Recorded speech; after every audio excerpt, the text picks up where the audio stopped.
जय श्री श्याम दोस्तों। आज मैं आपको सुनाऊंगा सरकारी दफ्तर के बाबूजी। एक बार मैं अपने एक मित्र का तत्काल कैटेगरी में पासपोर्ट बनवाने पासपोर्ट ऑफिस गया था। लाइन में लगकर हमने पासपोर्ट का तत्काल फार्म भर लिया। काफ़ी समय हो चुका था।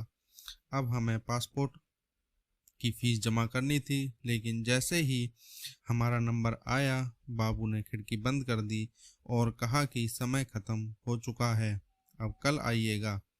मैंने उससे मिन्नतें की, उससे कहा कि आज पूरा दिन हमने खर्च किया है और बस अब केवल फीस जमा कराने की बात रह गई है, कृपया फीस ले लीजिए। बाबू बिगड़ गया, कहने लगा, आपने पूरा दिन खर्च कर दिया तो इसके लिए वो जिम्मेवार है क्या? अरे सरकार ज़्यादा लोगों को बहाल करे, मैं तो सुबह से अपना काम ही कर रहा हूँ। खैर, मेरा मित्र बहुत मायूस हुआ और उसने कहा कि चलो अब कल आएंगे। मैंने उसे रोका, कहा कि रुको, एक और कोशिश करता हूँ। बाबू अपना थैला लेकर उठ चुका था। मैंने कुछ कहा नहीं, चुपचाप उसके पीछे हो लिया।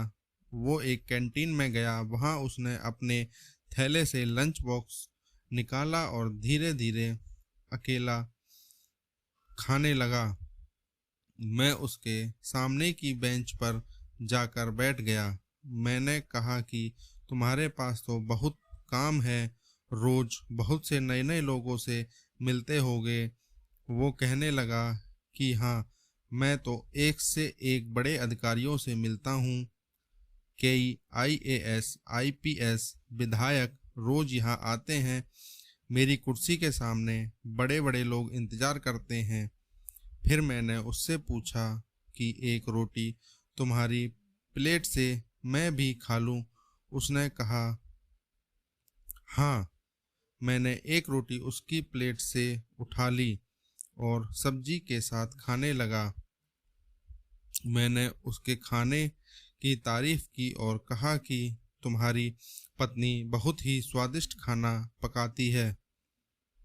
मैंने उसे कहा, तुम बहुत महत्वपूर्ण सीट पर बैठे हो, बड़े बड़े लोग तुम्हारे पास आते हैं, तो क्या तुम अपनी कुर्सी की इज्जत करते हो? तुम बहुत भाग्यशाली हो, तुम्हें इतनी महत्वपूर्ण जिम्मेवारी मिली है, लेकिन तुम अपने पद की इज्जत नहीं करते। उसने मुझसे पूछा कि ऐसा कैसे कहा आपने? मैंने कहा कि जो काम दिया गया है उसकी इज्जत करते तो तुम इस तरह रूखे व्यवहार वाले नहीं होते।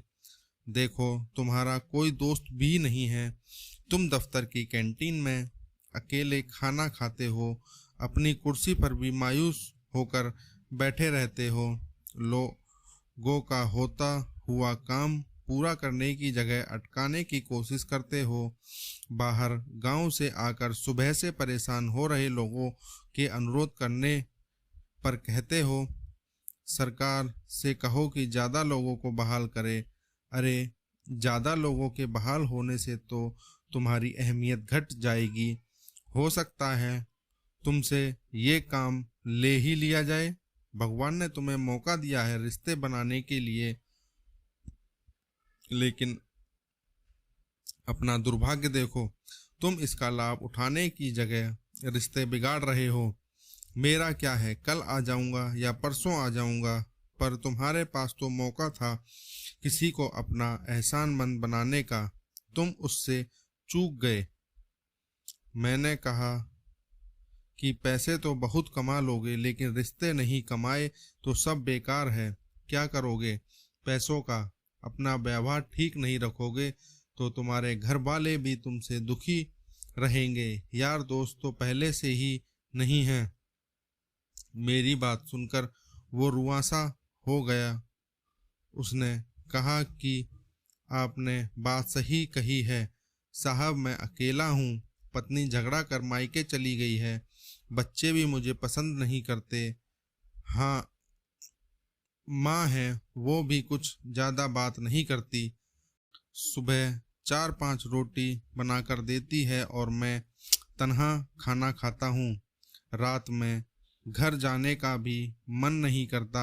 समझ में नहीं आता कि गड़बड़ी कहाँ है। मैंने हौले से कहा कि खुद को लोगों से जोड़ो, किसी की मदद कर सकते हो तो करो। देखो, मैं यहाँ अपने दोस्त के पासपोर्ट के लिए आया हूँ। मेरे पास तो पासपोर्ट है। मैंने दोस्त की खातिर तुम्हारी मिन्नतें की निस्वार्थ भाव से, इसलिए मेरे पास दोस्त है, तुम्हारे पास नहीं है। वो उठा और उसने मुझसे कहा कि आप मेरी खिड़की पर पहुंचो, मैं आज ही फार्म जमा करूंगा। और उसने काम कर दिया। फिर उसने मेरा फ़ोन नंबर मांगा, मैंने दे दिया। बरसों बीत गए। इस दिवाली पर एक फ़ोन आया। पवन कुमार बोल रहा हूँ साहब, कई साल पहले आप हमारे पास अपने किसी दोस्त के पासपोर्ट के लिए आए थे और आपने मेरे साथ रोटी भी खाई थी। आपने कहा था कि पैसे की जगह रिश्ते बनाओ। मुझे एकदम याद आ गया। मैंने कहा, हाँ जी पवन साहब, कैसे हैं? उसने खुश होकर कहा, साहब आप उस दिन चले गए, फिर मैं बहुत सोचता रहा। मुझे लगा कि पैसे तो सचमुच बहुत लोग दे जाते हैं, लेकिन साथ खाना खाने वाला कोई नहीं मिलता। मैं साहब अगले ही दिन पत्नी के मायके गया, बहुत मिन्नतें कर उसे घर लाया। वो मान ही नहीं रही थी। वो खाना खाने बैठी तो मैंने उसकी प्लेट से एक रोटी ली, कहा कि साथ खिलाओगी? वो हैरान थी, रोने लगी, मेरे साथ चली आई, बच्चे भी साथ चले आए। साहब अब मैं पैसे नहीं कमाता, रिश्ते कमाता हूँ। जो आता है उसका काम कर देता हूँ। साहब आज आपको हैप्पी दिवाली बोलने के लिए फ़ोन किया है। अगले महीने बिटिया की शादी है, आपको आना है। बिटिया को आशीर्वाद देने रिश्ता जोड़ा है आपने। वो बोलता जा रहा था, मैं सुनता जा रहा था। सोचा नहीं था कि सचमुच उसकी जिंदगी में भी पैसों पर रिश्ता इतना भारी पड़ेगा। दोस्तों, मुझे नहीं पता कि मैं एक बेहतरीन दोस्त हूँ या नहीं, लेकिन मुझे पूरा यकीन है कि जिनके साथ मेरी दोस्ती है वो अच्छे दोस्त हैं। धन्यवाद।